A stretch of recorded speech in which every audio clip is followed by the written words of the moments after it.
ఒక చిన్న విషయం అనిపిస్తుంది, కొందరు నవ్వుతారు కూడా. కానీ కోతుల సమస్య చాలా పెద్ద సమస్య అయింది. అది మా వికారాబాద్ జిల్లాలో ప్రత్యేకంగా. అయితే నేను ఎన్నో ఏళ్ల సంది దీని మీద ప్రయత్నం చేస్తున్నా. దీన్ని ఎట్లా పరిష్కారం ఏందని ప్రభుత్వాలు కూడా ఎంతోమంది మాట్లాడిండ్రు, మాజీ ముఖ్యమంత్రి కూడా మాట్లాడిండ్రు. కానీ ఇప్పటి వరకు పరిష్కారం అయితే కాలేదు. లక్షలాది కోట్లున్నది. కానీ నేను ఒక ఆర్టీఐ పెట్టిన ప్రిన్సిపల్ కన్జర్వేటర్ ఫారెస్ట్కు ఆర్టీఐ పెట్టిన ఏంటంటే 2001 ఇప్పటి వరకు 2014 నుంచి 2021 వరకు ఎన్ని కోతులు పట్టిండ్రు. ఎందుకంటే పెద్ద సమస్య అయింది. నేను కాదు, మంత్రులు కూడా మాట్లాడి, ముఖ్యమంత్రి కూడా మాట్లాడినప్పుడు పరిష్కారం ఎన్ని కోతులు పట్టిందంటే వాళ్ళు ఆర్టీఐకి సమాధానం ఇచ్చిందంటే ఇప్పటి వరకు మొత్తం తెలంగాణలో మేము కేవలము 700 కోతులు పట్టినాము. 389 కోతులనే స్టెరిలైజ్ చేసి ఇడిచిపెట్టామని. అది పరిష్కారమా లక్షలాది కోట్లుంటే? కానీ లక్షలాది మంది రైతాంగానికి సమస్య, కోట్లాది విలువైన పంటలు పోతున్నాయి. ఇంతకుముందు కోతులు అంటే ఏదో అరటి పండ్లో, అరటి తోటనో, లేకుంటే కూరగాయలనో, లేకుంటే పండ్లనో తెంపేది. కానీ ఈ నడుమ కోతులు వరి చేన్లను, తినరాని పత్తి పిండెలను కూడా నమిలి పారేస్తున్నాయి, ప్రతి పంటను నాశనం చేస్తున్నాయి. అయితే ఇది చాలా సీరియస్ ఇష్యూ మా వికారాబాద్ జిల్లా అనుకుంటే. ఢిల్లీకి వచ్చినాక మా మిత్రులను, ఎంపీ మిత్రులను అడిగితే జమ్మూలో కూడా ఉన్నది, బీహార్లో కూడా ఉన్నది, యూపీలు ఉన్నది, ప్రతి రాష్ట్రం ఎంతో అంతున్నది. కొన్ని జాగాలల్లో ఈ సమస్య కోతులు కాదు, అడవి పందులు, కొన్ని జాగాల నీళ్ళుగా ఇవన్నీ ఉన్నాయి. అయితే దీనికి నేషనల్ పాలసీ ఉండాలి, రాష్ట్ర పాలసీ ఉండాలి. రాష్ట్రాలు ఇంతకుముందు ఒక రాష్ట్రం ఓ తీరే చేస్తుండే, ఇంకో రాష్ట్రం ఇంకో తీరే చేస్తుండే. దీనికో పాలసీ చక్కగా లేదు. ఉదాహరణగా నేను చెప్పినట్టు ఇంతకుముందు ఫారెస్ట్ డిపార్ట్మెంట్ 700 కోట్లను బట్టి 300 స్టెరిలైజ్ చేసింది. కానీ నేను ఆర్టీఐ పెట్టితే వాళ్ళు ఏం సమాధానం ఇచ్చిందంటే ఈ మా పరిధిలో రాదు, ఫారెస్ట్ డిపార్ట్మెంట్ పట్టణాలకు లేకుంటే పొలాలకు అది ప్రైవేట్ భూములు అయితే ఫారెస్ట్ డిపార్ట్మెంట్ అక్కడ అడుగు పెట్టదు. అయితే ఫారెస్ట్ డిపార్ట్మెంట్ పరిధి కిందికి రాదు. మళ్ళీ అగ్రికల్చర్ కిందికి వస్తుందా అంటే దాని పరిధికి రాదు. యానిమల్ హస్బెండరీ కిందికి వస్తా అంటే దాని పరిధి కాదు. అయితే నేను ఇవాళ ఈ ఇష్యూ పార్లమెంట్లో 0 అవర్ల ఎక్కువ సమయం ఉండదు, కానీ వివరంగా మాట్లాడినా 2-3 మంత్రులతోటి, కానీ ముఖ్యంగా ఎంపీలందరితో మాట్లాడితే అంతటా కూడా ఇదే సమస్య. దీనికి ఒక నోడల్ మినిస్ట్రీ కావాలి. అండ్ దీనికి ఒక నేషనల్ గైడ్లైన్స్ ఉండాలి. అదే గైడ్లైన్స్ ప్రతి రాష్ట్రం పాటించాలని నేను కోరినాను. చాలామంది అప్రిషియేట్ చేశారు. కానీ ఇది ఎప్పుడైతుందో కానీ అంతవరకు సొల్యూషన్ ఏంది, అంతవరకు కూడా మేము సొల్యూషన్. ఇప్పుడు మన తెలంగాణ మీద అందరు కూడా తెలుసు, సర్పంచ్ ఎలక్షన్స్ అవుతుంది. మాజిల్లా కాదు, సిరిసిల్లాల. ఈయన అంటుండు నేను కోతుల సమస్య, ఊరోళ్ళు అంటుండు కోతుల సమస్య పరిష్కారం చేస్తే మేము సర్పంచ్ చేస్తాం.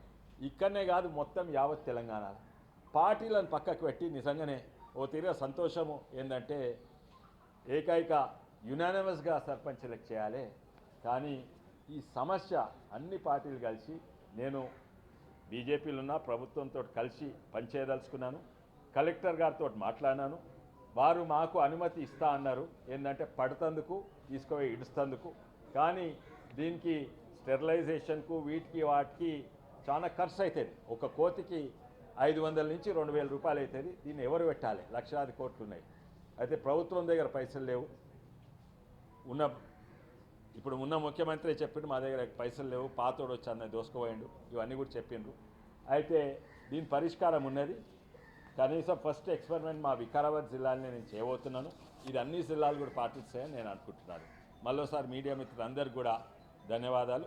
ఈ ఇష్యూ చాలా ముఖ్యమైన ఇష్యూ, మీరందరూ కూడా తీసుకుంటే చాలా మంచిదని నా కోరిక. నమస్తే.